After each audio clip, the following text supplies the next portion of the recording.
Čas istorije, Milan Bogojević, autor brojnih knjiga, Zaboravljeni junaci Velikog rata, Milunka Savić, Ordenje, Joževci. Napisao je knjigu i o Ratu Pašiću, raspusnom sinu Nikole Pašića. Treba da izađe knjiga o kontroverznom generalu Petru Živkoviću, koji je bio predsjednik vlade kralja Aleksandra, kontroverzna ličnost, crnorukac koji je otvorio dvor da uđu ubice Aleksandra Obrenovića i Drage Mašin.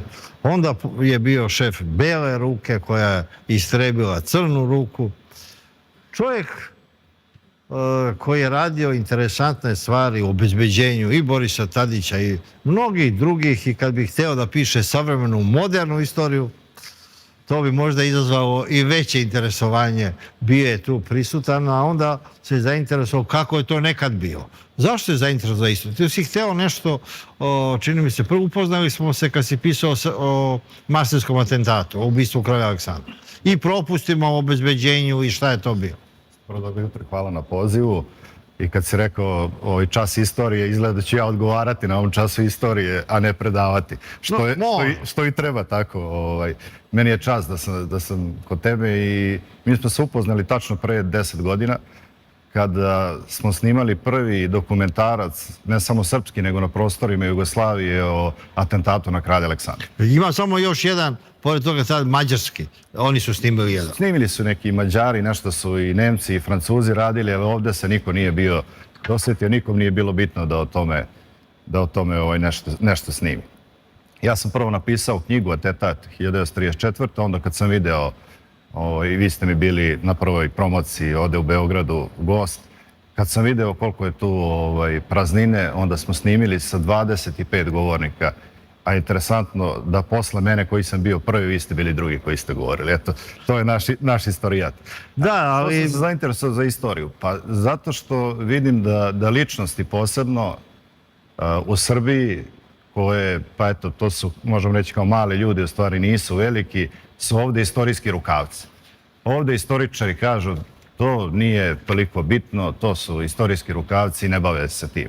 To su ličnosti koji su fusnote u ozbiljnim istorijama. Pa jeste. Pa vi vidite trenutno kod nas šta se dešava s našim istoričarima. Naši istoričari se svađaju. Oni po Ravnoj gori lepe jedni drugima poternice trenutno. Oni se sude. Oni se bave nekim politikom.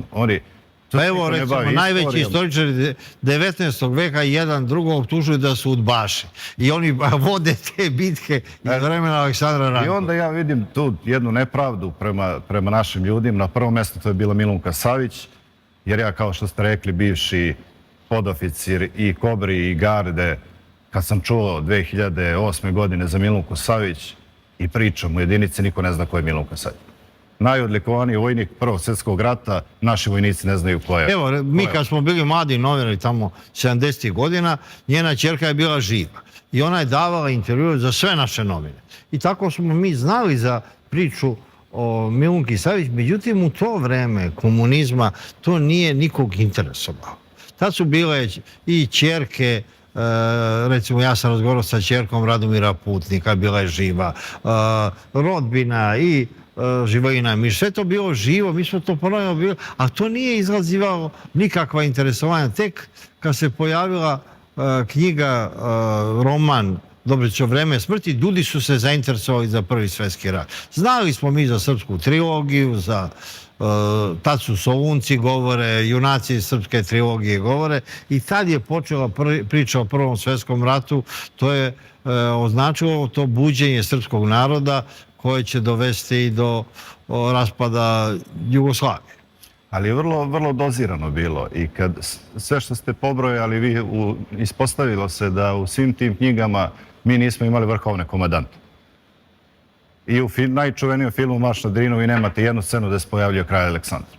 Isto tako u svim knjigama koje ste rekli... Ne, čak i evo kad su bile vojvode, Savo Skoko i Petar Opačić koji su napisali i o Putniku, i Žovenu Mišiću, i o Stepi Stepanoviću i Bojoviću, to su bile kapitalne knjige, međutim nema ko im je bio vrhovni komandant kralja Aleksandra. Da, tako da je ta istorija sve koja je pisana u tom periodu nakon Drugog svjetskog rata, posebno što se tiče porodice Karađorđević, onako se ozbiljno grešilo.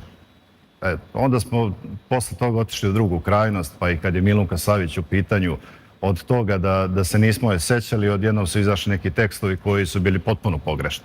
Da je ranjavana 9 puta, odlikovana 12 puta, da je bila u logoru na Banjici, da je Nedić zvao da dođe na prijem, ona rekla nisam mečka da me šetaš, u stvari sve bilo potpuno drugačije. Šta je o njoj tačno? Je li prvo ona bila čistačica? Da li u banci, kod Skupštine ili u Skupštini? Ona je bila u hipotekarnoj banci. To je ona... svog života bila je, odatle otišla je u penziju. To je zgrada posle CK, sad Istorijskog muzeja, kod Skupštine. Preko puta Doma sindikata. Jeste. Tu je bila od 29. godine. Pre toga je bilo pokušaj i ona dobijala neke poslove od države s obzirom da je bila nepismena, nije imala dana škole. Radila je ona kao spoljna bolničarka, pa je radila u fabrici za kontrolu uniformi. U jednom trenutku su joj čak izmislili poziciju da bude počasni direktor zatvora. Što svakako nije postojalo. Tu je zatvor bio na današnjem trgu Nikole Pašića. Kad se udala, 22. godine se ona udala, iako je govorila nakon rata da se nikad udati neće, jer je se svi plaše, kažu Milunka Savić će biti u braku bombaš ko što je bila i u ratovima. Međutim, udala se 22. godine za Veljka Gligorovića i prešla je u Mostar da živi. I onda su je tamo izmislili tu poziciju. 23. godine je dobila poljoprivrednom agrarnom reformom, dobila je 8 jutara zemlje i plac za kuću Stepanovića, gdje ona napravila jednu lepu kuću, pa za današnje uslove je to lepa kuća. A ona je onda usvajala djecu, nije samo svoju čerku. Tako je, ona je onda, pošto je taj brak njen brzo pukao sa Veljkom, ispostavila se da ona jeste bombaš i u braku, i nisu mogli da se dugo, odnosno Veljko nije mogao takvu ženu da podnese. Ona je ostavila tu kuću svojoj rođenoj sestri, a ona je došla sa biološkom ćerkom u Beograd. Došla je tu jer je tu imala i najviše je bilo udruženja i nosioca Karađorđeve zvezde i iz tih ratova 12. do 18. Ona tek tad postaje čistačica. Ona tada podnosi, kada je došla, ona podnosi tada, i to je interesantno, na tačno 11.11.29.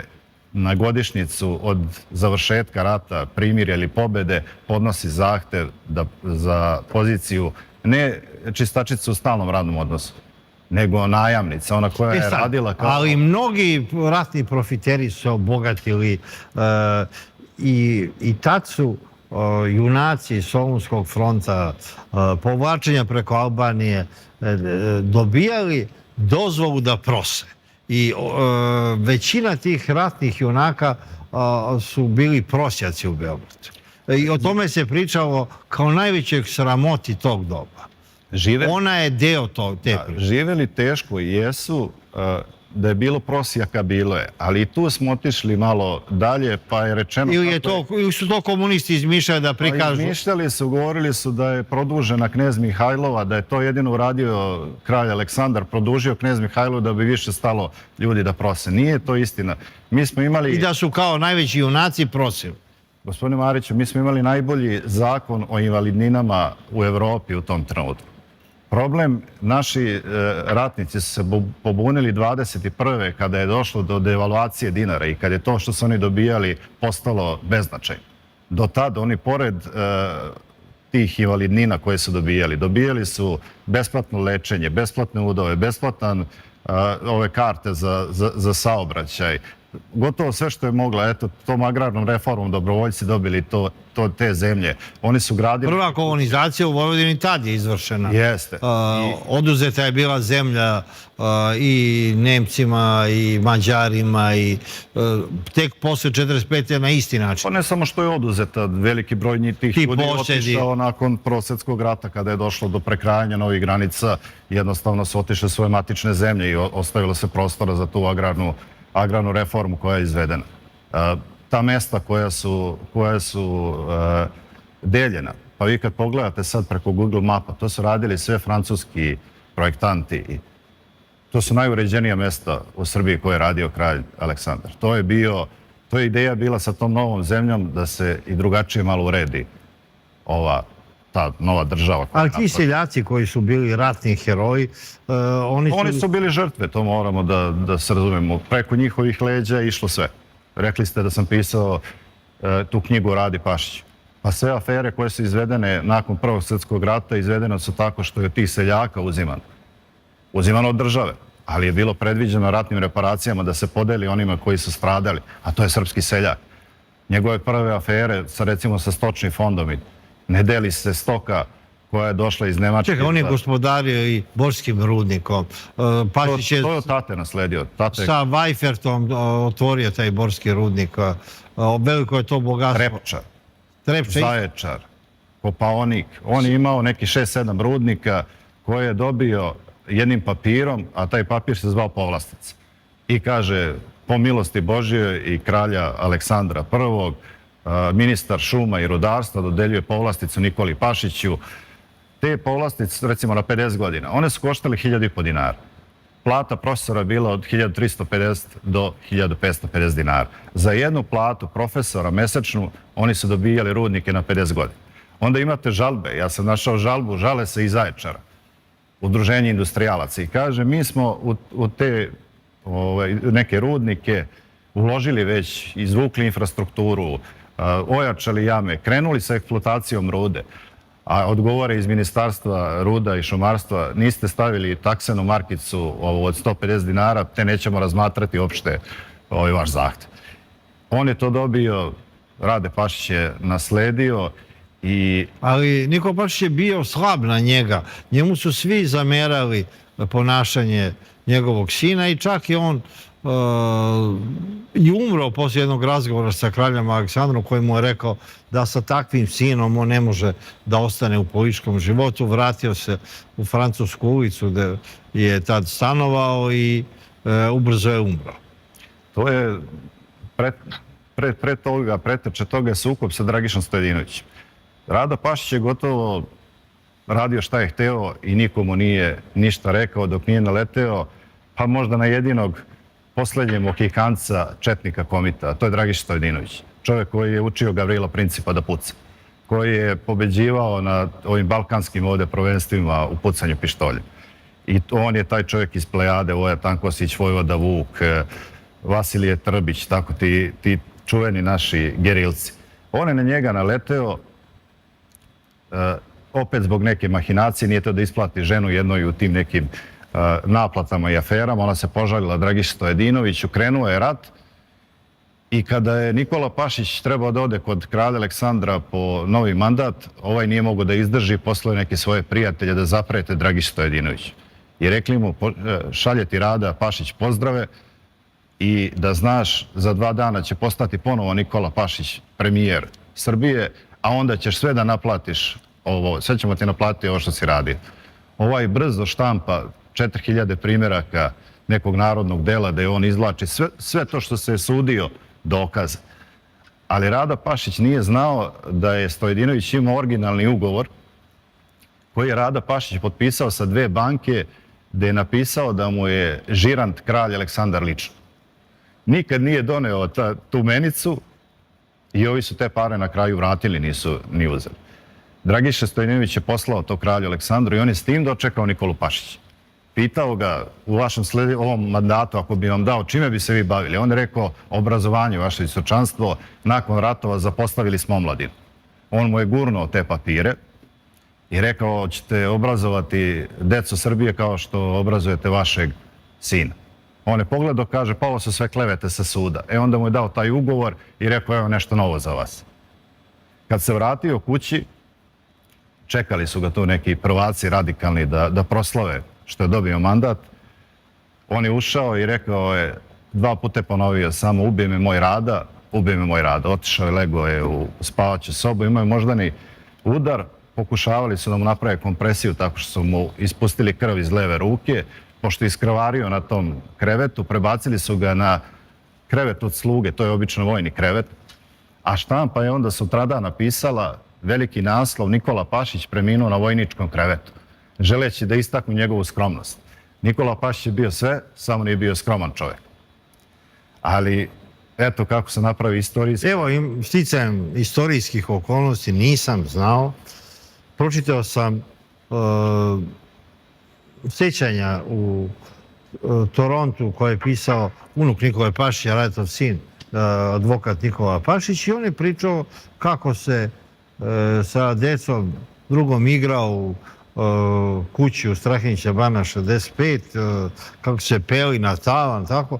I onda ja shvatim da živim upravo u toj kući. Ja nisam znao. To je bila kuća Dragutina Kasidovca, diplomate, koji je bio otac druge žene Radeta Pašića. Posle toga se on oselio na Senjak, on je napravio kuću tamo.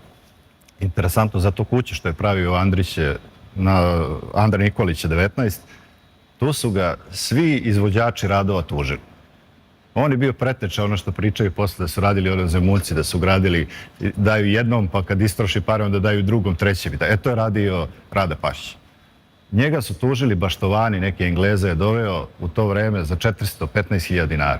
On je rekao, ja njima nisam rekao te biljke da sade, ja ne znam šta je on sadio. Je li to neko potpisao prijemnicu? Nije. I posljednji, to je jedini put kad je on izašao na sud. Izlazio je sa Dragišom Stojedinovićem, pošto je to bilo pred Skupštinom. Tu je morao da se pojavi, ali na sudske procese nije. Išli su njegovi advokati koji su valjda živjeli isto dobro od njega. Posljednji poverilac je bio taj baštovan i tu je izašao. I novine donose, Rade Pašić konačno došao na optuženičku klupu, dobio je spor prvi put kad se pojavio. Ali on je nastavio da živi i u komunističkoj Jugoslaviji, dočekao je duboku starost, umro je 60. godina. I tad se o njemu pričalo da bi se prikazao kakva je bila ta kraljevina Srbija i Jugoslavija. Govorilo se da je to Rade Pašić bio takav raspikuća da je sa novog groblja uzeo bistu svog oca Nikole Pašića koji je napravio Mešović i da je prodao. Je to istina? Jeste. Jeste istina. 42. godine Italijan, jedan, znači tokom Drugog svjetskog rata, traži pošto poto da kupi nešto od Meštrovića. I on mu kaže, ja imam bistu Meštrovića, mog oca, ako ti to u redu. Kaže, jel radio Meštrović? Kaže, jeste, hoće da kupi. I donese bistu i proda mu tu bistu, bogato. Ispostavi se da je bista ukradena sa groba Nikole Pašića. I poveo se nakon toga sudski proces u kome su ga tužile majka i dve sestre i on izgubio i morao je da odlije tu bistu. Novu i da se vrati. Onda je išao po Italiji da juri tog kolekcionara. Da otisnu tu. Da otisnu bronzi i sada na grobu Nikola Pašića nekada je stajala lepa bela mermerna, danas je bronzana, zahvaljujući njegovom sinu. On je neobičan čovjek bio. Između dva rata izlazile su često neki pamfleti, neke brošure o svim aferama koje je napravio Rade Pašić. Bilo je dosta ratnih profitera, bilo je dosta i kriminalaca i malverzacija, korupcije, ali ispalo je da on najveći lopov tog doba. Možda i nije bio to. A jeste, ali znaš, i tu ima jedna interesantna stvar. Svaki put kad bi napravio neku aferu, to je njemu bio marketing. I svaka afera... Čekaj, nikad nije osuđen, nikad... On je osuđen na 15 mjeseci zatvora, ali je to posle na prvostepeno pa išlo na više i to su mu dobio i aboliciju za toga jer nisu bili iscrpljeni svi pravni lekovi pre toga i nije dan bio zatvor. Osuđen jeste na 15 mjeseci, međutim nije osuđen nikad za aferu. On je uglavnom osuđen za klevete i za tako tokom tog sudskog procesa sa Dragišom Stojedinović, što su jedan drugog vređali, jedan drugom iznosili tako neke stvari, ispostavilo se da je to kleveta i tako. Ali te afere koje je radio, gospodine Marić, to su afere koje bi danas bile u milijardama. Nakon 21. godine, nakon Prvog svjetskog rata, u maju Stevan Hadžić, general, ministar odbrane, podnosi ostavku. I počinju, bez razloga, ne daju objašnjenja, samo neopozivu ostavku podnosi na poziciji. Počinju po novinama da pišu zbog čega je. I kažu to mora da je kralj Aleksandar tražio da se postave neki Belorukci na poziciji i on nije hteo. U julu se postavlja general Zečević. I u julu se održava prva ministarska sednica na kojoj razmatraju ponudu firme Omnium Serb da se prave 4 fabrike oružja na teritoriji Kraljevine SHS, ali u Srbiji. gdje bi država imala 49%, a ta firma Omnium Serb 51%. Zastupnik te firme je Markiz de Milo, jedan od najboljih prijatelja Rade Pašića. I odmah se znalo da vrlo brzo da Rade Pašić iza toga stoji. Šta su oni tražili? Oni su tražili, investicija je bila 120 miliona franaka. Da država odmah uloži 80 miliona franaka. Da se država obaveže da će 25 godina kupovati isključivo oružje od te firme. Da 5 godina unaprijed kupi i da novac za oružje koje će se tek A proizvesti. da Rade Pašić ne uloži ništa. Ništa. Da infrastrukturu im dovezu. Da im dovedu tu saobraćajnice, železnicu. Da im, i ključna stvar da im se ne pregleda ono što oni uvoze. I onda list Republika napisao, kaže pa oni neće ni da prave oružje, nego hoće da zastarelo naoružanje iz Francuske uvoze, ovdje ga malo srede i prodaju državi. I o tome se do kraja godine razmatralo, nikad nije otišlo pre Skupštinu, hteli su to na ministarskom savjetu da završe i to je propalo. Ali gdje mu je propala jedna, 3-4 su nove takve iste vrednosti prolazile. To je sa stočnim fondom mu je prošlo. Kako je on moguće da je preuzeo i rudnik Bor i Trepču? A preuzeo je sve nasledstvo od oca. On je nasledio sve od te, ne samo to, i nalazišta nafte u okolini negde Zagreba dobije. Dobije i on i Shell. Deli se neki 700 parcela, Shell dobija 350, on dobije 350, kao najveća svetska naftna kompanija. A da on nema nikakvo iskustvo pre toga u eksploataciji nafte.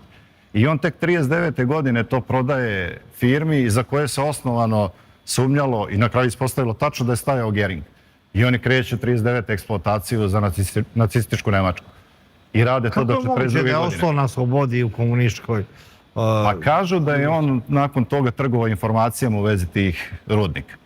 Da je dokumentaciju koja je postojala negdje ili sakrio ili uništio i da je onda rekao im da sve te informacije se nalaze. Ispalo je na kraju jer su i francuski koncesionari za Bor i engleski za Trepču, oni su tražili da im se garantuje vlasništvo i posle pobjede komunista u Jugoslaviji. Međutim, postavili su neki fiktivni ugovori sa Nemcima, gdje su i Francuzi prodali Nemcima Bor i Englezi Trepču također Nemcima, Italijanima i onda je to kao ratni plen pripao Titovoj Jugoslaviji. Verovatno je on učestvovao u tim operacijama koje je dokumente dao i verovatno su zato komunisti mu bili zahvalni. Tako da su komunisti dobili te rudnike. U isto vreme se on sudi sa svojom porodicom i dalje oko tih rudnika zato što je majka, nakon što je preminuo Nikola Pašić, Đurđina, znala kakav joj je sin, oni su falsifikovali testament Nikole Pašića. I to je znao Milan Stojadinović.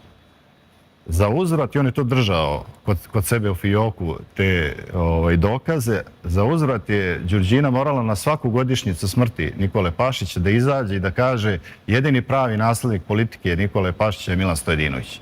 I Milan Stojadinović je to držao i držali su eto posle Drugog svjetskog rata kada je Rade Pašić onda njih tužio za to i na kraju se nagodio. Tražio neke velike pare, ali dobio nekih, da li 50-60 hiljada funti od Engleza. Evo, naši satiričari i Nušić i Radoje Domanović, oni su diskreditovali Obrenoviće, srpske vladare, niko tako zajeljivo nije pisao i njihove te satire i drame mogu sada da se gledaju kao da se radi o današnjim vladarima ili pre 20-30 godina. To je sve isto kao mentalitet naroda i ta čuvena pripovetka Vođa sa rečenicom u carstvu slepih, jednoki, čovjek je kralj, to je Radoje Domanović napisao Nikoli Pašiću.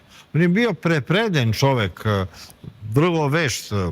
Predrag Milović opisuje kako je kod njega došao da ga intervjuše najveći engleski novinar tog doba. I oni se upoznaju i pita novinar, kaže, kako vam se zove supruga? On kaže, Ruža. I ovaj čovjek beleži. I odlazi engleski novinar, ovaj Predrag Milović pita, pa kako je moguće, vaša žena zove se Đurđina? Pa kažem, namjerno sam to rekao, ako bude nešto dodavao intervju, ja ću da kažem, Kakav je to novinar, on ne zna. Ja Ako ne zna osnovno šta je... ne zna šta sam mu rekao, kako zove moja žena. Znači, to su bili opasni ljudi, prepredeni, snalazu se u svakoj situaciji. Njegova uloga u Prvom svjetskom ratu je izuzetno značajna. I kada ja sam pročitao sve telegrame koje su prošle njemu kroz ruke, recimo kad uzmete 915. godinu, to je godina koja je najteža u istoriji Srbije, kada vi imate taj pritisak od početka, prvo nas nema koja bolest, mi znamo za pegavi tifus, ali tu je kolera, tu je trbušni tifus i povratna groznica. Da, mi ne znamo ni kako je stradala trećina stanovništva, da li od bolesti, da li od povlačenja, da li u tom trenutku od bolesti rana nam gine 100.000 ljudi. Mislim, Beograd čitav se pretvorio u jednu deponiju, jer su konje koji su služili za izvoz smeća uzeli za Cersku i Kolubarsku bitku. I smeće se u Beogradu nije iznosilo mesecima, što je uslovilo isto delimično te bolesti. Pa onda ide jedan diplomatski ponovo napad, traže nama opet ofazivu na Srem. I Nikola Pašić to zaista uspeva da se izvlači iz tih jako teških situacija. Pa se izvuče onda 16. godine kad kralj Aleksandar hoće njemu da skine glavu, jer nema više Rusije koja ga je štitila, nema Romanovih, on se vezuje na Francuze. Pa mu Francuzi kažu regentu, ako skloniš Nikolu Pašića, nema više kredita. On je jedini garant. I uspevao je zaista da tokom tog prvog svjetskog rata... I Rade je Pašić to iskoristio. Jeste, za vreme toga njegovog rada na očuvanju uopšte, da pretekne srpski narod, njegov sin pravi te najveće koje mu prave problema, to je ta afera sa platinom tokom prvog svjetskog rata. A o čemu se radi? Kakva platina? Tokom 17. i 18. godine Rada Pašić organizuje šverc platine iz naše ambasade u Parizu za Bern u Švajcarsku. Platina u tom trenutku kao danas litijum. Nešto što traži čitav sve. Koristi se kod proizvodnje granata i kod vazduhoplova. Kao malim nekim dozama, kao katalizator koji nekoliko puta poveća razornu moć TNT-a. Oni to, pošto ga nema, u Francuskoj, znači saveznici imaju, Nemci nemaju. Oni prebacuju to diplomatskim kovčezima, Gluščević i Mirković, sekretari poslanstva, prebacuju u jednom pravcu platinu, a dobar trgovac zna da ne sme nikad tovar da ide prazan, oni nazad medikamente iz Berna za Pariz švercuju. Ti medikamenti završavaju kao pijati na ulicama Pariza. I to traje godinu dana. A je to radio Pašić ili ambasador? Pašić je bio iznad njih i on je bio organizator svega toga. Kada ih hapse nakon godinu dana, oni hapse i Radeta Pašića. Međutim, on nije imao nikakav trag. Ovi dvojica su se potpisivali. On nije potpisivao... To sve ima u tvoje knjizi, jer ima knjiga da se kupi, ima. Ima sve u Prometeju, sva izdanja su sad u Prometeju. Da, evo i ove knjige i uskoro treba da izađe knjiga o kontroverznom generalu Petru Živkoviću, njegovim aferama i tu će da otkriješ da li je on stvarno bio ljubavnik kralja Aleksandra ili nije. Nemoj ništa pričati. Neću ništa da govorim, ali... Kraj. Neću otkriti samo to, nego da otkriću da je Petar Živković u svom zenitu bio duplo, možda i više moćniji, recimo, od Apisa. A to niko u Srbiji ne bi ni naslutio. To je jedna od najmoćnijih figura kraljevine Jugoslavije. O Apisu svi pričaju, o njemu niko.